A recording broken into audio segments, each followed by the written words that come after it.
জয় শ্রীকৃষ্ণ। রাধে রাধে। নমস্কার বন্ধুরা, আজকে আমরা জানতে চলেছি রাধা নামের মহিমা। রাধা নামের কি অপার শক্তি।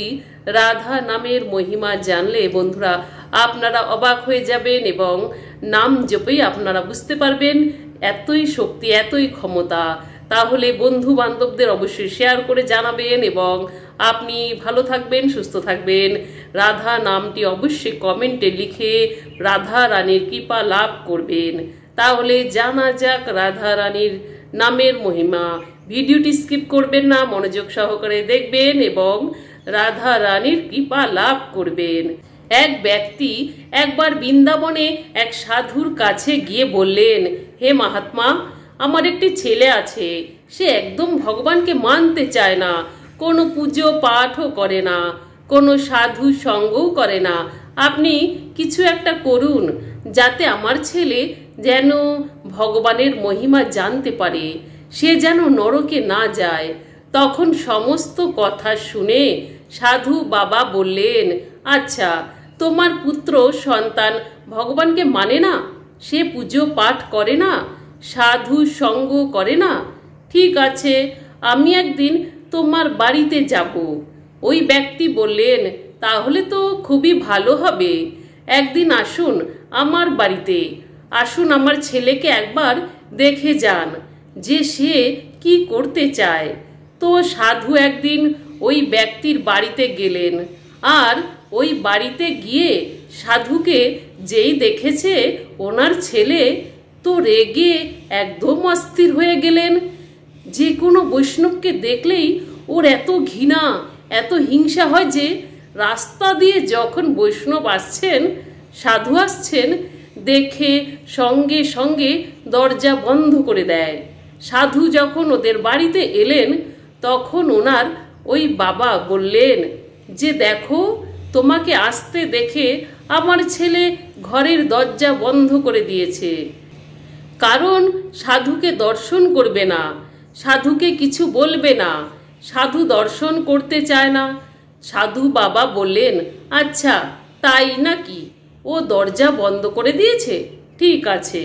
তো সাধু বাবা দরজার কাছে গিয়ে বললেন, বাবা, আমি তোমায় কিছু বলবো না, একবার আমি তোমায় দর্শন করতে চাই আর একটা কথা জিজ্ঞাসা করতে চাই, যদি তেমন তুমি উত্তর দিতে পারো তাহলে আমি এখান থেকে চলে যাব। ভেতর থেকে ওই ছেলেটি বলতে থাকলেন, আপনি এখান থেকে চলে যান, আপনাকে না হলে অনেক কিছু অপমান করব, নিন্দা করব, আপনি এখান থেকে চলে যান, আপনাকে দেখতে চাই না।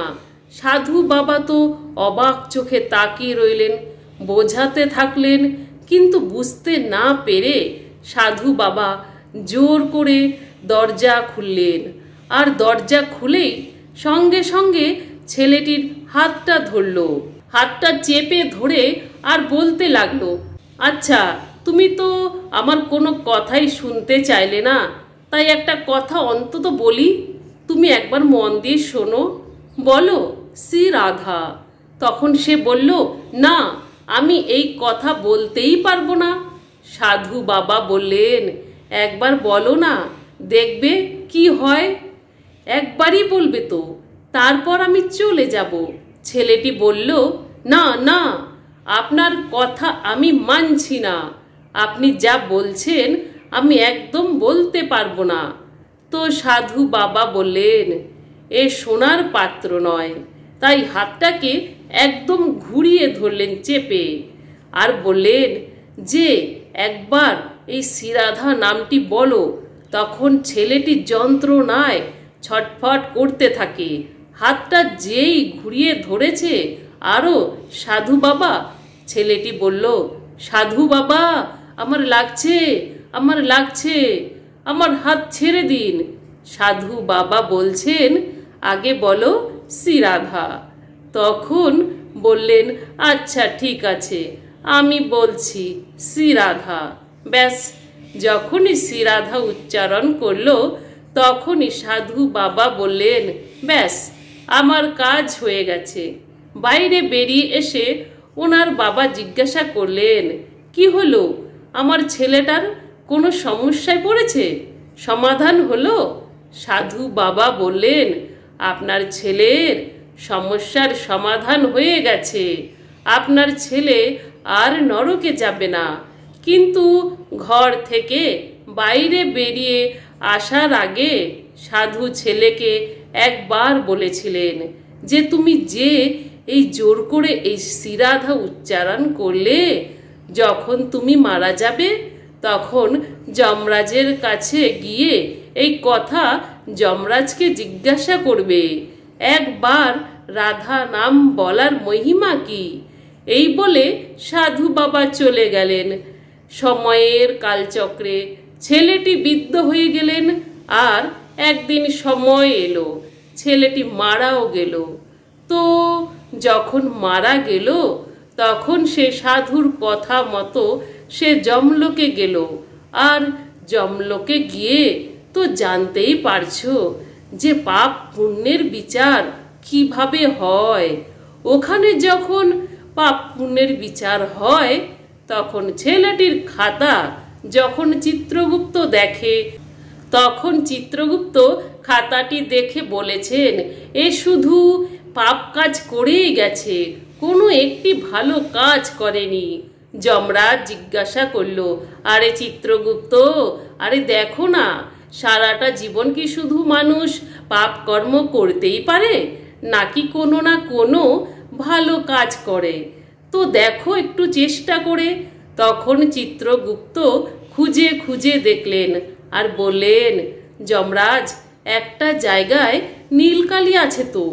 তখন বললেন, কি নীলকালি, কি করেছে এমন কাজ?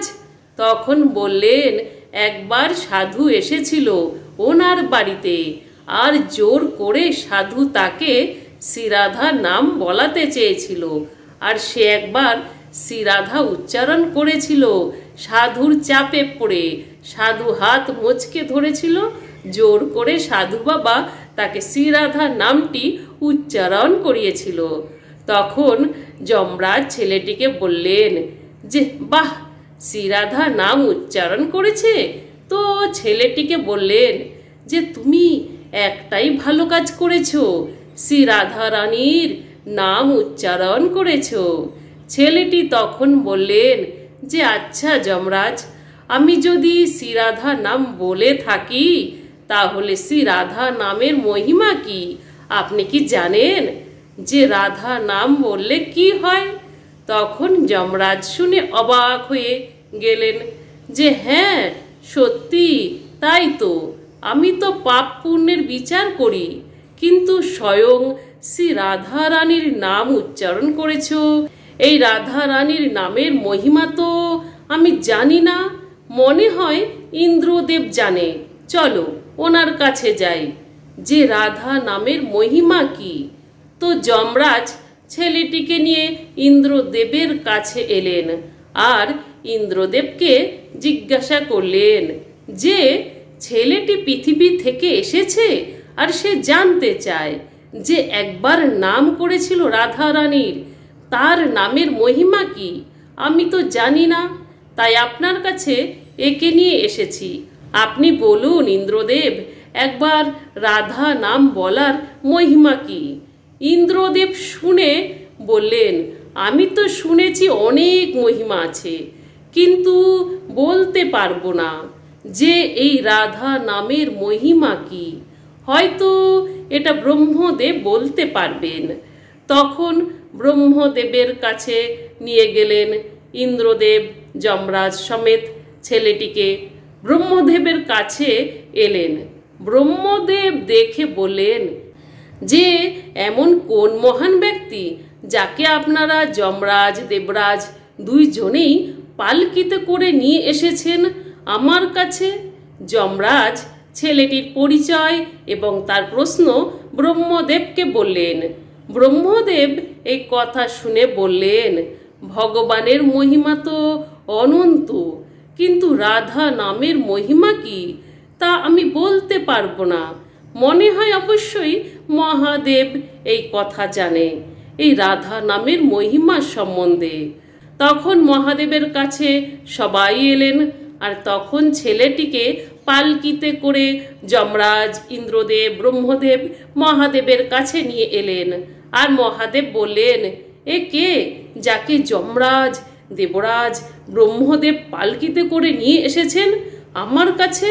ব্রহ্মদেব ছেলেটির পরিচয় এবং ছেলেটির প্রশ্ন মহাদেবের কাছে বর্ণনা করলেন।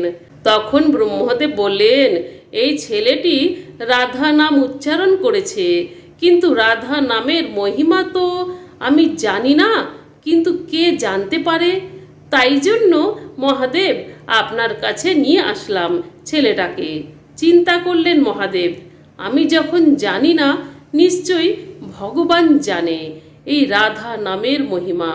একেবারে বিষ্ণুদেব জানে যে রাধা নামের মহিমা কি। তখন সবাই মিলে ভগবান বিষ্ণুর কাছে গেলেন আর বিষ্ণুকে গিয়ে জিজ্ঞাসা করলেন যে, হে ভগবান, এই ছেলেটি সেই রাধা নাম উচ্চারণ করেছে আর এ জানতে চায় সেই রাধা নামের মহিমা কি। কিন্তু আমরা তো ভগবানের অনন্ত মহিমা নামের জানি, কিন্তু রাধা নাম বলার মহিমা তো আমরা জানি না। হে প্রভু, এই সমস্যার সমাধান করুন। তখন ভগবান বিষ্ণু বললেন যে, রাধা নামের মহিমা কি তা জানতে চাও? তখন ভগবান বিষ্ণু বললেন, তাহলে শোনো, রাধা নামের মহিমা এটাই যে যখন সে রাধা নাম উচ্চারণ করেছিল, তখন সে যমরাজের কাছে এসে যমরাজকে জিজ্ঞাসা করলেন সে রাধা নামের মহিমা কি। তখন যমরাজ না জানার কারণে ইন্দ্রদেবের কাছে নিয়ে আসেন। যমরাজ থেকে চলে এলেন স্বর্গলোকে ইন্দ্রদেবের কাছে। সে স্বর্গলোকে উন্নতি করল। স্বর্গলোকে এসে জানতে চাইলেন, তখন ইন্দ্রদেবও জানতে পারলেন না। তখন ইন্দ্রদেবও জানেন না যে রাধা নামের মহিমা কি। তখন সে রাধা রানীর নামের কৃপাতে ইন্দ্রদেব তখন যমরাজের কাছে সহ সে চলে এলেন ব্রহ্মদেবের কাছে। ব্রহ্মলোকে চলে এলেন রাধা নামের কৃপাতে।